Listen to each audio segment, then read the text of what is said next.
Okay, good evening. Welcome to this week's Parsha Shiur. Please excuse a croaky voice. If you're listening online, please email me at j.golker@gmail.com and I'll send you the handout. So a few very interesting offerings. The first I found in the Sefer Mayona Shel Torah, a very interesting idea. The Parsha begins, Vayem Hashem el Avram Lech Lecha me'artzecha me'latzitzecha be'savicha. HaKadosh Baruch Hu tells Avram Avinu Lech Lecha El ha'aretz asher areka ve'etzcha legoy gadol. I'll make you into a great nation, va'avorcha, and I'll bless you, va'agadol shemecha, and I'll make your name great, ve'yeh brocha, and you will be a blessing. Says Rashi, two pshatim in what ve'yeh brocha. In the second pshat, dova acher, says Rashi, ve'etzcha legoy gadol, I'll make you into a great nation, zeu she'oim mimelekei Avraham. That is a reference to the fact that it says that you are the God of Avraham. Va'avorcha, I will bless you, zeu she'oim mimelekei Yitzchak. Va'agadol shemecha, zeu she'oim mimelekei Yaakov. That's what it's referring to.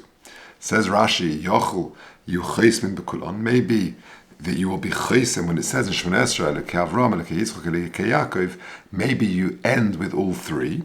Talmud loyma ve'yeh bracha b'cha chaysmin v'loy bohem, which is one of the reasons we say Baruch Atah Hashem Mogen Avraham, and we don't make reference to Yitzchak and Yaakov at the end of that first bracha of Shemona Esrei. But that's what Rashi says. Says the Old Torah, quoted in the Mayona Shel Torah, the second box. Ne'emar b'Mishnah. It says in the Mishnah in Ovos, in the first parak, Mishnah base, second Mishnah Pirkei Ovos, Al Shleisha Devarim Ha'olam Omed. The world stands on three pillars. Al HaTorah, Val Avoda, Val Gemilas Chasodim. Now, Shleishes Amudei Olam, Hem Keneged Shleishes Ovos. These three pillars correspond to the three Ovos. Avraham, Ha'olam Gemilas Chesed. That's the first one. Yitzchak, which is the second pillar of Avoda. That's Yitzchak, Shehikrivatz Mekarbel Hashem. He was the ultimate carbon, that is the height of Avodah. And Yaakov is Torah. Shahari Hoya Ish Tam Yeshiv Ve'Holem Ba'alei Torah. Fine, that's well known. Now, B'Doros HaAchronos, in the later generations, i.e. in more recent times, Shelifnei Bias HaMashiach, before Mashiach will come, Tismatno HaTorah V'Avodah. Torah and Avodah is less than what it used to be in previous generations. And it's the third pillar which will create the merit for us to be redeemed, which is, I think, the pasuk we read on Shabbos Chazoin, I think, the last pasuk in the Haftarah. In other words, you've got three amudim upon which the world stands. Torah, Avodah, and Gemilas Chasodim. You look back into previous generations, the Torah and Avodah of their times was great. I'm reading now a new book that's come out on the Rogatchover, and it's fascinating. The Rogatchover was, off the charts of genius. He was the Rav of the Hasidic community in Dvinsk at the turn of the century, and Reb Simcha Dor Sameach was the Rav of the Litvish community. And you have two, luminaries, two giants who are Rabbonim in this particular town, and there are lots of stories about the Rogatchover. But he was so immersed in learning. He didn't sit down when he learnt. He would stand and he would pace up and down frantically. He wasn't so involved in the community. He would literally walk to the shul and then sort of hurry back immediately if something was finished. And he would just spend his days and nights sitting learning Torah. People would come and ask him questions, and he was a fascinatingly interesting personality. Someone reported they knew him. They saw him one time. He was getting ready to go out, and he put one shoe on, and you could see he was just thinking and learning the whole time. And after he put on one shoe, he obviously was, he thought of something, and he paced up and down. He got up, started pacing up and down, and then 5-10 minutes later, he was ready to go. But the guy had to tell him, "You haven't put on your other shoe yet." He was in a different world. The point is that you have someone who is so immersed in Torah. That's even in recent times. That's 100 years ago. But the Tismadno, these two pillars in Avoda and in Tefillah. I also just finished reading the book before that. I read the Klausenberger Rebbe. They also brought out a new book. So, again, in Torah and in Tefillah, he was also remarkable. How his davening was, people would just come and watch him daven. How he would cry, and he would take a long time in his davening, and he would prostrate himself and fall on the floor. It was a different avodah, something which is very hard to even connect to. But says the Oil Torah, V'zeu haremez, what we will have in the generation leading up to Mashiach is Stak and Gemilas Chasodim. And I must tell you, I see this in school. I see the Gemilas Chasodim, and I say, often that people can knock the teenagers of today, but one thing which is hugely impressive is their volunteering and is their chesed. You take a look at organizations like KEF and Side by Side and Shabbat Walk and Hand in Hand and all the plethora of organizations, and sometimes they're just breathtaking what they do. And I know of cases. I had one girl who was there's waiting lists to join to be a madrich or madricha on these organizations, and what they do in the summer is astonishing. It's hard and it's physical and it's demanding and it's just astonishing. And what these kids do voluntarily, with a full heart, is really breathtaking. Anyway, says the Oyel Torah, last paragraph, v'zeh haremes b'divrei Rashi, b'cha choismin, i.e.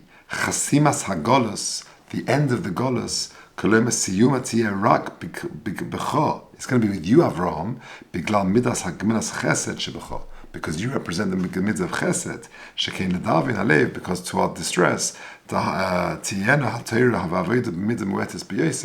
it's not going to be through the avodah of Yitzchak, and that's mahalach. It's not going to be through the Torah, i.e. represented by Yaakov, but it's b'chochoismin.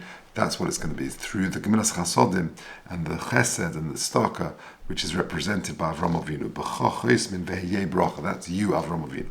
Okay. Is that why we say Magen Avraham? Yeah, exactly. So therefore we say Baruch Atah Hashem Elokeinu Elokei Avraham, Elokei Yitzchak, Elokei Yaakov. But when we Messiah him, B'choch Choismin Dafka with you with Elokei Avraham. Okay. Now the next pasuk says pasuk Gimel, the third pasuk of the Sedra. V'avarcha mevarchecha. This is a very interesting idea. Also, I saw it's the Kliyaka, but it's also quoted in the Ma'ayon Shel Torah. And what I'm quoting here is his report of what the Kliyaka says. I looked in the Kliyaka. It's easier to look at it in the Ma'ayon Shel Torah. He says this. The pasuk says, "Va'avarcha mevarchecha," and I will bless those who bless you. U'makalalecha, and those who curse you, I will curse. That's the famous pasuk. But if you think about it, it's not parallel. What should it say? Va'avarchecha mevarchecha. Sorry, va'avarcha mevarchecha. That's what it says. I will bless those who bless you. And then it should have said, va'ar, and I will curse those who curse you. That's the parallel structure. Why is it reversed in the second half? Va'avarcha mevarchecha. I will bless those who bless you, and those who curse you, I will curse. Why is it switched around? Let's take a look at the Kliyaka. Why is it when it comes to the bracha before the avarchecha, why is it that way around? Why is it I will bless those who bless you? However, when it comes to the klala, first it says, and those who curse you, I will curse. Why is it that way around? Mishum, fascinating. There is a rule that whenever a person has the intention to do a good deed, HaKadosh Baruch Hu mitzaref l'maisa. It's as if you've actually done it. When it comes to a wicked thought, ein HaKadosh Baruch Hu mitzaref l'maisa. HaKadosh Baruch Hu doesn't join that to a maisa. For example, I intend to do a chesed. Let's say, on the way from Shul on Shabbos, I'm going to pop in to visit someone who needs to do Bikur Cholim, and I knock on the door, the person's unavailable, not well. I get the schar as if I've done it, because I intended to do it, and therefore, even though I didn't actually do it, HaKadosh Baruch Hu is mitzaref l'maisa. Lehepech, if I have the intention to do an avera, but for whatever reason I don't do it, then, says the Gemara, HaKadosh Baruch Hu, machshava ra, ein HaKadosh Baruch Hu mitzaref l'maisa. I don't get the punishment for that. Therefore, ulefichach, hamavarchim yisparchu oid lifnei shagiu klal l'maisa. The bracha for those people who want to do good comes about even before the maisa, the action, actually happens, because the mere thought of doing it is sufficient. Therefore, va'avarcha mevarchecha, I will bless those who bless you. Rak b'shvil hamachshava, just for the thought, that suffices. Ve'ilu hamakalalim, but when it comes to those people who curse you, they intend to do bad. Yiskala rak la'achri ha'maisa, they can only get cursed after they've done the Maisa, v'lo ba'at ha'machshava bilvad, and not for the thought itself. And therefore, it's dafka u'mekalalecha, those who curse you, and carry out on it, then, I will curse them only after they've done the Maisa. It's remarkable. Every single word is meduyek. Okay, now, let's press on. The following idea I saw, I think it was last year. from Rabbi Yisrael Besser. He comes up with some beautiful Torah, mostly from his Rebbe. I was in touch with him, and he told me his Rebbe is someone called Rabbi Aaron Tabak, who I hadn't heard of before I heard of Rabbi Yisrael Besser, who was a Rav, I think, in Montreal. And he says something very, very interesting. Avram leaves, he says Lech Lecha, HaKadosh Baruch Hu says Lech Lecha, and Avram goes. And he goes with Lot. And then they have to part ways. So later on in Perek Yud Gimel, in Pasuk Yud Aleph, the Pasuk says, Vayivchar le'loit es kol ha'kikar yaden, vayisa loit mikedem, vayipardu ish me'al achiv. So Lot chose for himself the kikar yaden, the plain of the Jordan, vayisa loit mikedem, and Lot journeyed from the east, vayipardu ish me'al achiv, and Avram and Lot, they parted ways. Now, says Rashi, what's this expression mikedem? So says Rashi two pshatim. The first pshat is, Nosa me'etz Lavram v'holach loy la'ma'aravish Lavram. Kedem is an expression of east, and therefore he travelled eastwards to la'ma'aravish Lavram. He journeyed from next to Avram, i.e. from the east, from his east, v'holach loy la'ma'aravish Lavram, and he went towards Avram's west. Nimsa nose'am mizrach l'ma'arav, i.e. he was travelling from east to west. That's the first pshat. Medrash Agodo, there is a medrash which says the following. He made himself travel away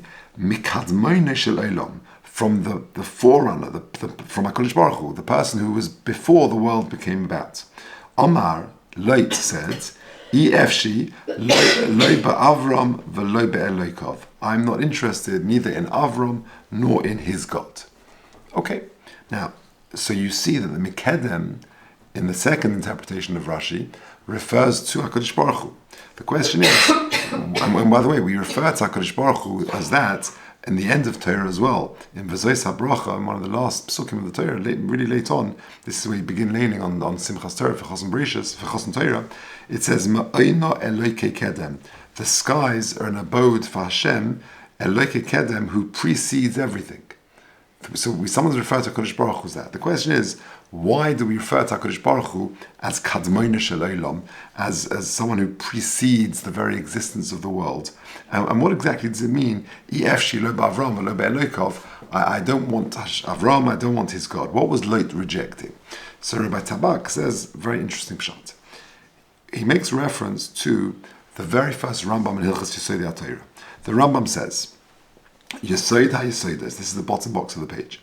Yesod HaYesodos, V'amud HaChochmas, the foundation of all foundations and the pillar of Chochma is laid up. Sheyesham Motzu Rishon, there was a first trigger, as it were, for who Mamtzi Kol Nimtza, i.e. HaKadosh Baruch Hu. He caused everything to come about.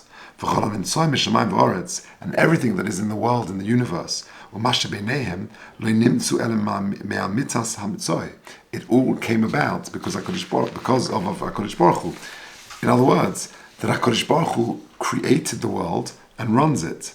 Because some people believe that HaKadosh Baruch Hu does exist, but somehow he sort of came about at the same time as the world. They're made that they agree there must be a creator. The world is so precise and so exact and so beautiful that it must be that there's a creator.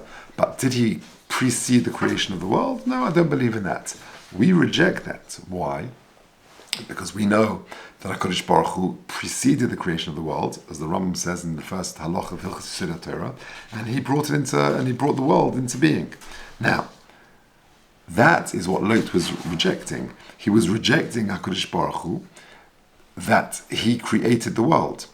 And he rejected Avraham, who embodied that philosophy. Now, what exactly does that mean? Why did HaKadosh Baruch Hu create the world? So the Ramchal famously says, because HaKadosh Baruch Hu is a meitiv, HaKadosh Baruch Hu is intrinsically good, and Rotzain HaTov lehetiv, the will, the desire of someone who is intrinsically good is to do good to others. For example, the Pasuk says, Olam Chesed Yiboneh. That's referring to HaKadosh Baruch Hu. He just wanted a world full of goodness. There should be just flowing goodness in the world. And he wanted us to imitate him, to be good and to do good. That is the Rotzain HaTov lehetiv. Lot rejected that, because Lot wasn't interested in parting with his money, in doing all this chesed, he chose a different course to Avram. But it's more than that. Because if there's a kadmona shel olam, there is a God who precedes the creation of the world, that means God created the world, and that obligates me. If it obligates me, that means I have responsibilities. Lech wanted to live a life without that responsibility. He wanted to live a life without doing chesed. And therefore, when the Rashi says, he's rejecting the concept that HaKadosh Baruch Hu created the world, because that obligates me, and he wanted to shirk that responsibility and those obligations. But the concept of HaKadosh Baruch Hu creating the world is a manifestation of Olam Chesed Yiboneh, that there should be enormous chesed and flowing of goodness in the world. And that really is the hallmark of Klal Yisrael. The chesed, as we just referred to earlier, is quite breathtaking. Rabbi Besser told two very interesting stories. Sometimes you go to a shiva house, and seemingly ordinary people, you hear remarkable chesed that they do. Sometimes it takes going to a shiva house to get to know the real person. And he told two stories. One, a friend of his lost a mother. He said the fellow was sort of reminiscing about his mother. And the mother, when Montreal has very cold winters, when the mother would walk the kid to the bus stop to go to school every morning, she would take a big canteen of soup. She would give it to the manal, and he would take it to school. And she had bought sort of two burners for the manal to take, to keep in school. And he would take this canteen of soup, and every day he would deal with it. He would warm up the soup, and at lunchtime he would give those kids who didn't have lunch soup. I mean, who thinks of that? You take your kid to school. There's the rush and the busyness, but to cook a whole canteen of soup so that other kids can have hot soup, and you take your kid with a big bowl of big canteen of soup. That's just, and he just didn't think about it. But that was every day. For years, that was his he's growing up. Another time, he said it was in a short period of time, he went to another shiva, another friend, and the friend he was also reminiscing about his father. And he said that the owner of a makolet in Israel came to the shiva and told this young man that his father would come into the makolet every Rosh Hashanah. And he would just say to them, okay, what debts are there? There's 100 people who've got various bills outstanding, and he would just pay it off. And he wasn't a wealthy man, but he couldn't fathom the possibility of going into Rosh Hashanah where all his friends and neighbors owe money. And sometimes they pay back, sometimes they didn't pay back, but that is just the hallmark of Klal Yisrael. And that really is what Lech is rejecting. Okay, let's finish off with one very interesting idea. This I saw in Rav Bender's lovely sefer. This is the volume 2 now. So let's move on. The Pasuk says in Perek Yud Gimel, paragraph 4, Vayal Avram miMitzrayim hu ve'ishto v'chol asher lo v'loit imay hanegba. They all went. Va'avram kovid ma'od b'mikne b'kesef v'zahav. Avram, now on his return to Eretz Canaan, was very wealthy. Vayelech l'masov, and he went in his ways, min Negev ad Beis El.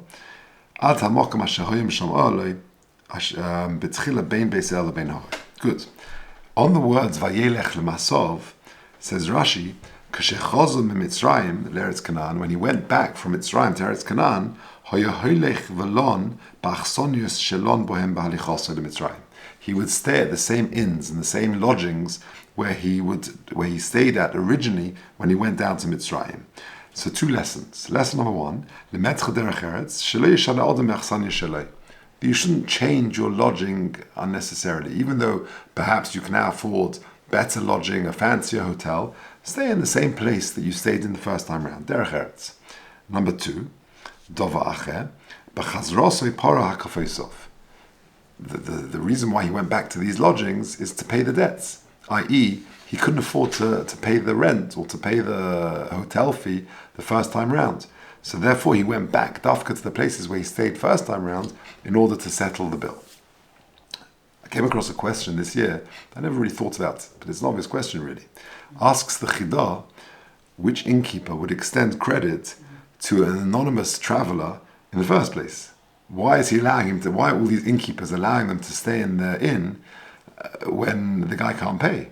It was a bit uncanny that all of these inns were allowing it. It seems a bit strange. Take a look at the Chidah inside. Vayelech lemasov, Pirush Rashi, He paid off his debts. Which foolish innkeeper is going to extend credit to an anonymous traveler in the first place? How come he didn't pay anything? He went without any money. Says the Chidah. What it means is this: Avraham had money, but he had a very limited budget. He paid the minimal amount that he could pay.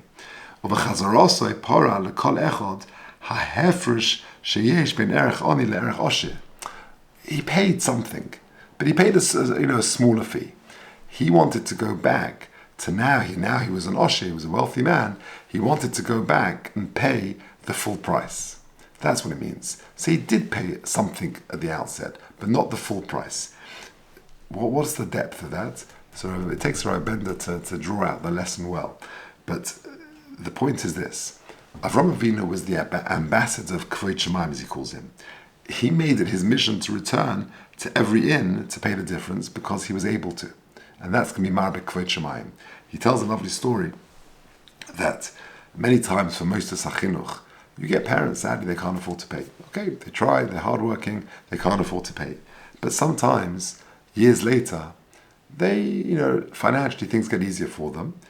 And parents who are Balei Achrayas and they have Hakaras HaTov, they can get back into connection with the Moshe Sachinuch where their children were educated, and they can now pay, more generously than they could have paid when their kids were in school there.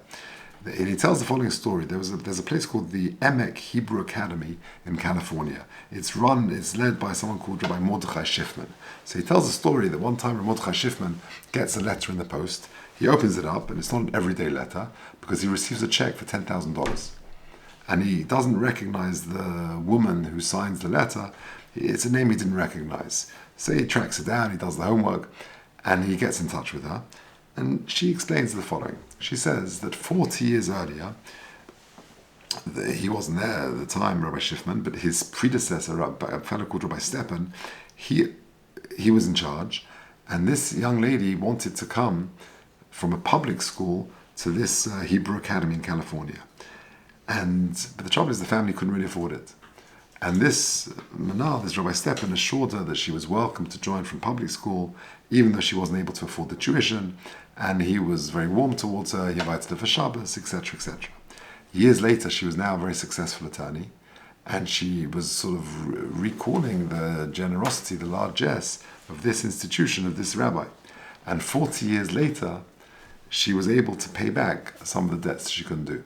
No one forced her to, there was no obligation to, but that's really the hallmark of Avraham Avinu. He goes back, he paid something in the beginning, otherwise which innkeeper would take him. But he could pay back, and therefore he did pay back. And that really is just an expression of Hakaras HaTov and Ribik Kvod Shemaim. Very beautiful idea.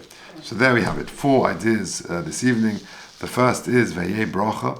That means B'chocha Yismin. It's dafka going to be the Chesed of Avraham, which is going to be in the generation, which is going to be very manifest in the generation before the Gula, which we're very much experiencing. And then Vavorchecha v'kan Lecha. Why dafka flips the order? That's the Kliyaka. And then this idea that Aaron Tabak.